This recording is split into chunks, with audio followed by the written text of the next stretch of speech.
The wedding everyone had been waiting for finally arrived. Lagos was glowing that evening. The hall stood tall and bright, wrapped in gold lights, fresh white flowers, and soft music that made everything feel expensive. Cars lined up outside, shiny, loud, proud. People stepped out wearing designer clothes, heavy perfumes, and confident smiles. This was not just a wedding, it was a show. Inside the hall, laughter filled the air. Waiters moved fast with trays of drinks. Cameras flashed from every corner. Everyone wanted to be seen. Everyone wanted to look important. It felt like the whole city had come to celebrate. Then Zainab Adeyemi walked in. She came alone. No escort. No crowd behind her. Her dress was simple, clean, neat but quiet. No glitter. No bold colors. Just soft fabric and calm confidence. She didn't rush. She didn't look around for approval. She held her small handbag close and took steady steps forward. At first, no one noticed her. People were too busy greeting each other, comparing outfits, laughing loudly. When a few eyes finally turned her way, they looked past her just as quickly. Some whispered, some frowned. Some didn't even bother hiding their confusion. "Is she lost?" someone murmured. Zainab heard nothing or pretended not to. Her face stayed calm, her smile polite. This was her brother's wedding. She had promised herself she would come with grace, no matter what. She stood near the entrance for a moment, watching the room that seemed too loud, too bright. Families hugged, friends cheered. Yet around her, there was a strange emptiness. No one rushed to welcome her. No one saved her a seat. Still she walked forward. Each step echoed quietly, unnoticed by a room full of noise. And no one there, no one at all, had any idea that the simplest woman in the hall was about to change how this wedding would be remembered forever. Zainab had barely taken her seat when the whispers started. First they were soft, the kind of whispers people think you can't hear, even when you're sitting right there. Two aunties leaned close to each other, eyes sliding toward Zainab's simple dress. "That's what she wore," one of them muttered. "For a wedding like this," the other replied, shaking her head. Zainab adjusted her bag on her lap and kept her eyes forward. She had learned a long time ago how to pretend not to hear things that were meant to hurt. Across the table, her cousins were already scanning her from head to toe. Their outfits sparkled. Jewelry caught the light every time they moved. One cousin laughed a little too loudly and said, "Maybe she didn't get the dress code message." Another one smirked. "Or maybe she just can't afford it." The words landed harder than they knew. Still, Zainab's face didn't change. She smiled softly, the same polite smile she had mastered over the years. The kind that said, "I hear you but I won't fight you." Then someone asked the question. "So, Zainab," a cousin said, leaning back in his chair, voice full of fake curiosity, "are you still unemployed?" The table went quiet for half a second. Then laughter burst out. Not everyone laughed, but enough people did for it to feel loud. Too loud. The kind of laughter that spreads fast, jumping from one group to another. Heads turned. Smiles widened. A few guests leaned closer, enjoying the moment like free entertainment. "Always the quiet one," someone added. "Maybe she's still finding herself," another joked. Zainab's hands tightened slightly around her bag. Her heart beat faster, but her face stayed calm. She nodded once, as if the question didn't bother her. "I'm doing fine," she said gently. That only made them laugh more. "Fine," a cousin repeated, laughing. That's what people say when they have nothing going on. More laughter. Even people who didn't know her joined in, smiling simply because others were smiling. Mockery had become a group activity. Zainab glanced around the room. Her brother was a few tables away, busy greeting guests, laughing proudly in his expensive suit. He didn't look in her direction. Or maybe he did, and chose not to see her. For a moment her chest felt tight, not because of the jokes, but because of the silence that came after them. No one defended her. No one said, "Enough." The laughter filled the space where support should have been. Still Zainab smiled. She had learned long ago that explaining yourself to people who enjoy misunderstanding you is a waste of breath. She had survived worse nights than this. Nights of doubt. Nights of exhaustion. Nights when no one clapped for her efforts. So she sat there, quiet and composed, letting them laugh. They thought her silence meant weakness. They thought her simple dress meant failure. They thought her calm smile meant she had nothing to hide. And as the laughter echoed across the hall, Zainab lowered her eyes, not in shame, but in patience. Because she knew something they didn't. This was only the first laugh. The laughter hadn't even faded when the man with the microphone cleared his throat. He was one of those people who loved attention. A wide smile, loud voice, confident walk. The kind who thought every moment was a chance to be funny. He looked around the hall, waiting for silence, enjoying the power of it. Then his eyes landed on Zainab. "Well," he said with a grin, "this wedding proves something important." People leaned in. Smiles returned. They were ready. "That no matter how successful one sibling becomes," he continued, pausing for effect, "there's always another one still struggling to catch up." Laughter exploded across the hall. Zainab felt it hit her like heat. Every eye turned toward her this time. There was no pretending it wasn't about her. No hiding behind whispers. This was public, loud, clear. She glanced toward her brother's table. Tund stood there beside his bride, holding a glass, smiling stiffly. For a moment it looked like he might say something. Zainab watched his face closely, hoping, just a little, that he would step in, that he would laugh it off and say, "Hey, that's my sister." But he didn't. He chuckled weakly, lifted his glass and looked away. Just like that, something inside Zainab went quiet. The bride's friends were the loudest after that. They whispered to each other, then laughed openly, no longer careful. One of them looked Zainab up and down and said, loud enough for others to hear, "At least she showed up. That takes courage." Another added, "Courage or desperation." More laughter. Someone pulled out a phone. Then another. Screens lit up. People leaned in closer, pretending to record the wedding while clearly pointing their cameras at her. Someone whispered, "This is too good."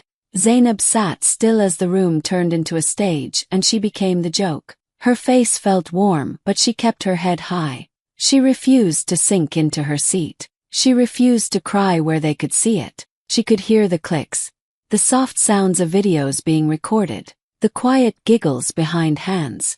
In that moment, her embarrassment became entertainment. She thought of all the nights she had stayed awake, all the sacrifices she had made, all the time she had swallowed her pain and kept moving. And now, here she was, reduced to a punchline at her own brother's wedding. Tund finally looked over again. Their eyes met. For a second, Zainab hoped he would see her. Not the struggling sibling, not the quiet one, just his sister. But his eyes shifted away. That hurt more than the jokes. The man with the microphone laughed again and raised his glass. "Let's drink to family," he said. "Every kind of family." Cheers followed. Zainab placed her hands flat on the table, grounding herself. She took a slow breath in, then out. Her smile returned, not bright, not proud, but controlled. They thought they had broken her. They didn't know she had already survived worse. They didn't know her silence wasn't surrender.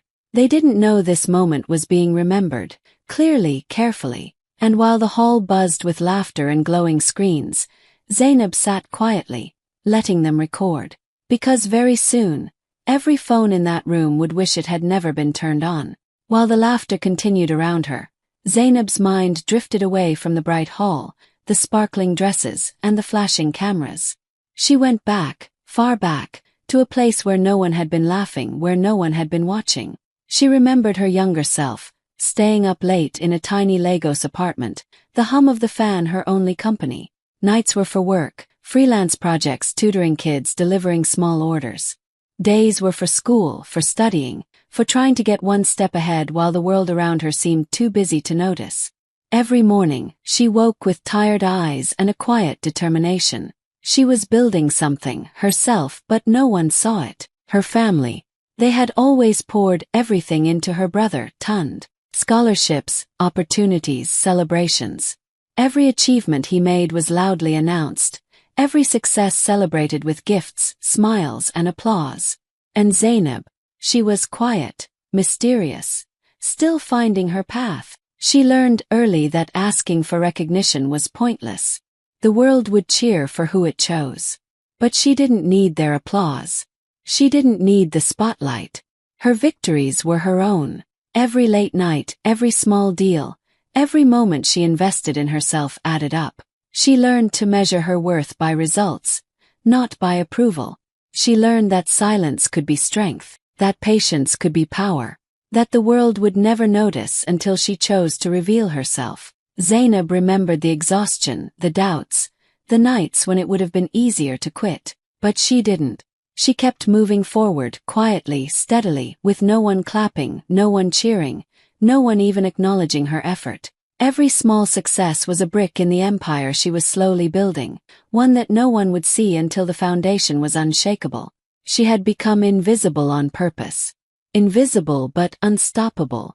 Invisible but stronger than anyone realized. Invisible, but knowing that the day would come when her silence would speak louder than any laughter could. And now, sitting at her brother's wedding, surrounded by people who thought they had power over her, she understood exactly why she had never spoken up. They laughed because they didn't see. They mocked because they assumed. They judged because they didn't know. But she had spent years preparing for this. Not for their praise, not for their recognition, not for their approval. She had prepared for the day when they would realize that the quiet one, the one they dismissed, was the one who had been building something far bigger than they could ever imagine. Zainab's lips curved into a faint, calm smile. They thought they had broken her tonight. They thought her silence was weakness.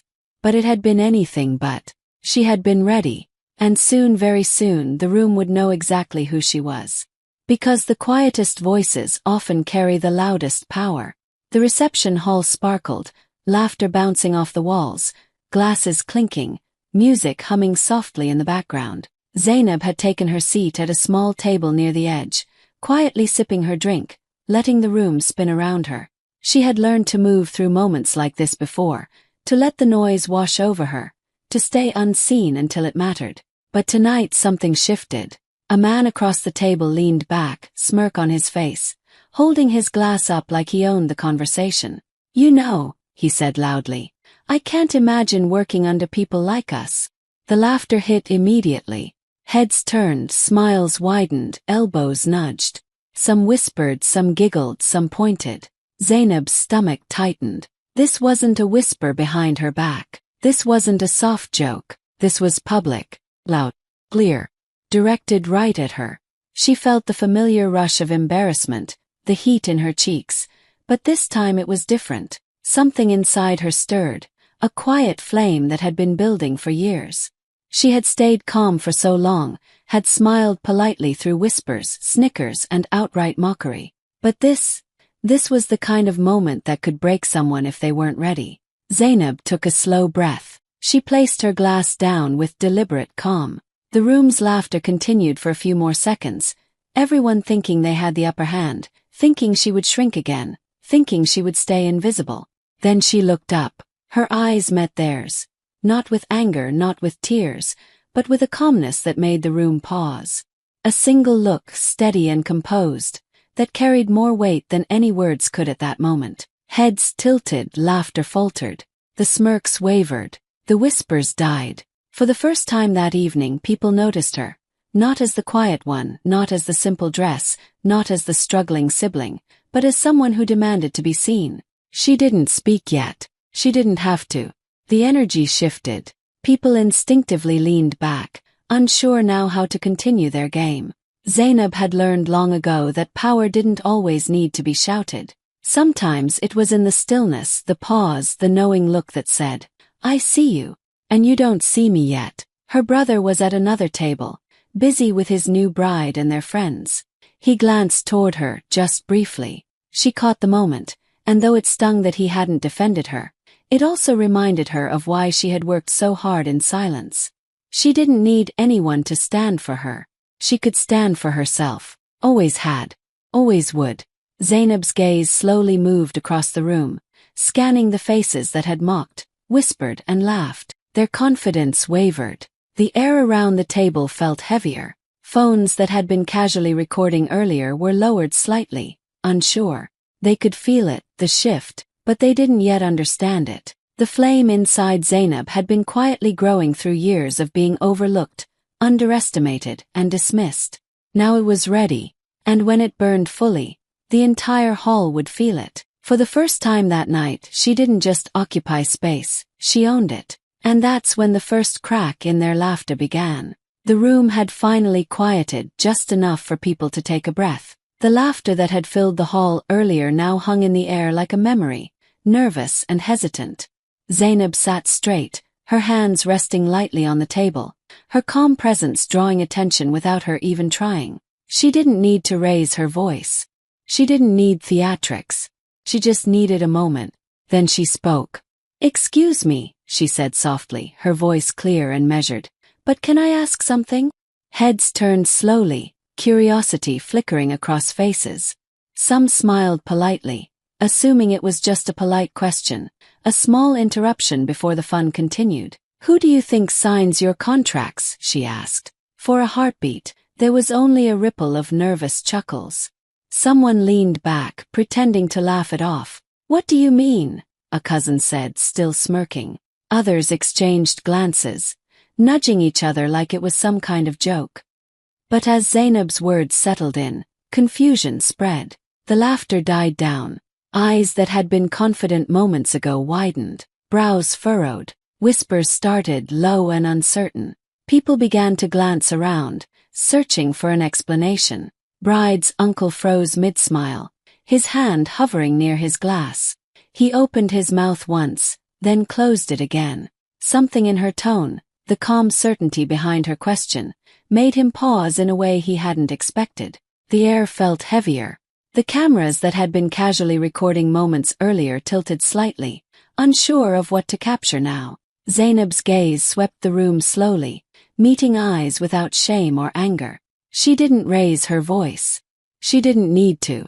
The silence she created was louder than any insult or laugh could ever be. People realized she wasn't playing along. She wasn't intimidated. She was in control. Some guests shifted in their seats. Others fidgeted, whispering nervously to each other. The easy confidence of earlier moments, the jokes, the mockery, was gone. People who had laughed moments ago now felt unsure, like they had stepped into a room that suddenly wasn't theirs. Bride's uncle finally spoke, voice shaky, almost a whisper. I don't understand," he said, scanning her, trying to figure out if she was serious. Zainab smiled lightly, polite but firm. "I thought you might know," she said, her calm tone making the words sting even more. "Because the contracts your companies sign, the approvals your bosses make, the decisions you rely on every day, who do you think is behind them?" The room went still. Phones stopped moving. Guests froze mid-laugh, mid-smile. Even Tund looked over, tension in his shoulders. No one could answer. No one wanted to. And in that quiet, in that pause, Zainab didn't need to say more. The power in the room had shifted, silently but completely. She had planted the seed of doubt, the first crack in the confident facade of every mocking voice in the hall. And from that moment everyone knew, they were about to learn something they had never expected. Zainab waited for the silence to settle fully. The room felt heavy now, like everyone had suddenly realized they were holding their breath. Eyes shifted nervously. Smiles faltered. Phones lowered. The mocking laughter, the whispers, the confident jokes, they had all vanished, leaving only a tense, uncertain quiet. She took a slow, deliberate breath and stood. The soft rustle of her dress sounded unnaturally loud in the hall. All eyes turned toward her, not just curious but alert. She didn't rush. She didn't shout. She didn't need to. The calm in her voice carried more power than any loud argument ever could. "My name is Zainab Adeyemi," she began, letting each word land carefully. Heads nodded politely, some confused, some suspicious. "I know many of you have met me as Tun's quiet sister. The one who keeps to herself, the one you joked about, the one you assumed had nothing going on." She paused, scanning the room. Faces shifted, some avoiding her gaze, others wide-eyed. The tension was thick, almost physical. "I am also the founder and majority owner of Adeyemi Solutions," she continued, her voice steady, calm, precise. "A company that has grown rapidly over the last 5 years. A company that, as it happens, employs many of the people sitting here today. The words hit the room like a hammer. Phones were lifted again, but now the gestures were awkward, hesitant. Guests whispered to each other in disbelief. The cousin who had loudly asked if she was still unemployed opened his mouth, then closed it again. The aunties, the bride's friends, the uncle, every single one froze, processing the reality they hadn't expected. Zainab kept speaking. Yes, half the people laughing at me tonight are part of my team. Half the people recording me and sharing my embarrassment are doing so under my leadership. The contracts you signed, the approvals you followed, the positions you held, they all require decisions made in my office, signed by me. She didn't smile mockingly. She didn't raise her voice. She simply stated the facts. And the effect was electric. Tun's face went pale. He opened his mouth, but no words came. The bride shifted uncomfortably beside him, realizing she had joined in the mockery of someone who now held power over many of her closest colleagues. Some guests leaned forward, mouths agape. Others looked around nervously, suddenly aware of how quickly the balance had shifted. The hall was completely still. Not a whisper, not a laugh, not a phone click. Only the realization that the quiet, overlooked sister, the one they had dismissed and mocked, was the very person they should have respected from the start. Zainab took another steady breath and added, softly but firmly, I came tonight to celebrate my brother. And I am doing that. But I also came to remind everyone that underestimating someone quietly working behind the scenes can be the biggest mistake you ever make. Silence crashed over the hall. It wasn't just quiet, it was stunned, breathless, disbelieving. Every mocking word, every laugh, every whispered insult now felt like a distant memory. For the first time that night, Zainab wasn't invisible. She was seen, fully, completely, undeniably. And the hall, once full of laughter at her expense, finally understood that they had been wrong. Very, very wrong. The silence didn't last long before panic began to ripple through the hall. Guests shifted in their seats, eyes darting nervously from Zainab to each other. The same people who had laughed, whispered, and pointed now fumbled for words. Hands went up awkwardly, voices stammered, and hurried apologies spilled out in all directions. I didn't know, one cousin said, his face pale. I'm so sorry, Zainab. Another guest nodded frantically. Please forgive me. I didn't realize. Their words trailed off, swallowed by the tension in the room. Zainab stayed calm, her expression steady. She didn't rise. She didn't scold. She just let them feel the weight of their own mistakes. Every apology, every nervous glance, every fake smile only confirmed the truth she had been building silently for years. Her brother, Tund, stood frozen, stunned, unable to speak. His confident, proud demeanor had crumbled in a heartbeat. He had laughed. He had ignored her. And now the truth, clear, undeniable, left him speechless. He opened his mouth once, as if to say something, but no words came. Only the realization that he had been blind to his own sister's strength. The bride shifted uncomfortably, glancing around at her friends and family. She had joined in the laughter, thinking it harmless, thinking Zainab would shrink and retreat. But now, as she looked at Zainab, the same person she had mocked, she felt embarrassment burning in her cheeks. Her laughter had turned into shame, and there was no hiding from it. Even the cousins who had joked the loudest and smirked the widest were now fidgeting, their voices small and broken. I didn't mean it like that, one whispered, avoiding her gaze. I didn't know you were, another added, trailing off, unsure how to finish. The room was chaotic, but not with laughter anymore. It was chaos of regret, panic. People who had felt in control moments ago now looked like children caught doing something they shouldn't have. Their confidence had vanished. Zainab didn't raise her voice.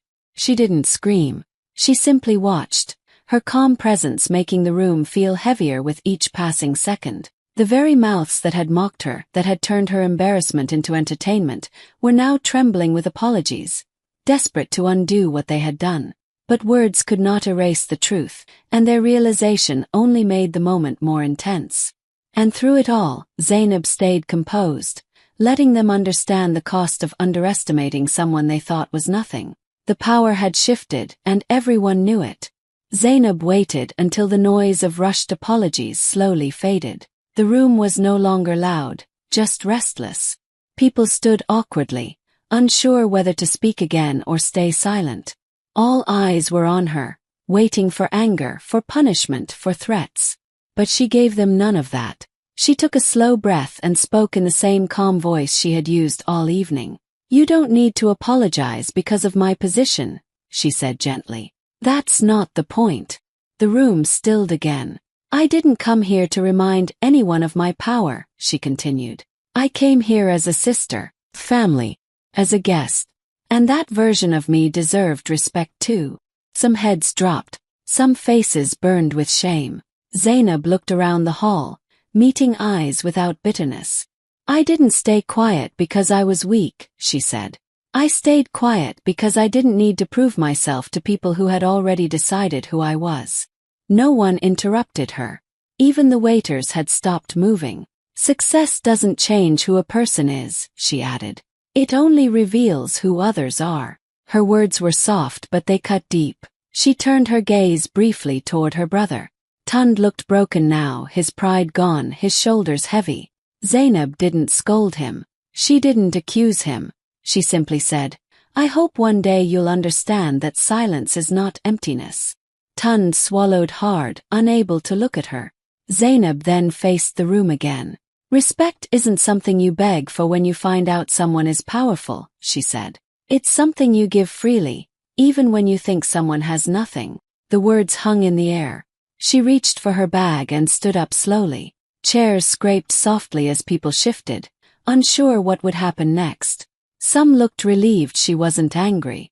Others looked afraid she was disappointed. "I wish you all a joyful celebration," Zainab said, her tone calm and sincere. "Tonight is still a wedding. Don't let this moment ruin it." That hurt more than anger ever could have. She turned and began to walk away.